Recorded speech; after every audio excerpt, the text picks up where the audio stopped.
بسم الله الرحمن الرحيم.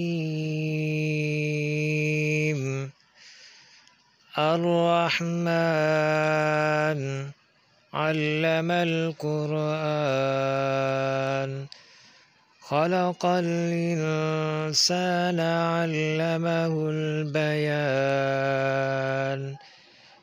الشمس والقمر بحسبان، والنجم والشجر يسجدان. والسماء رفعها ووضع الميزان، ألا تطغوا في الميزان.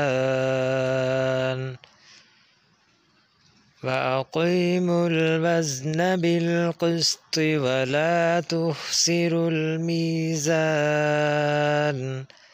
والأرض وضعها للأنام، فيها فاكهة والنخل ذات الأكمام، والحب ذو العصف والريحان.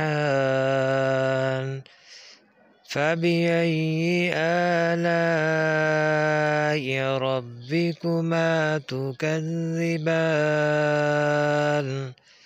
خلق الإنسان من صلصال كالفخار،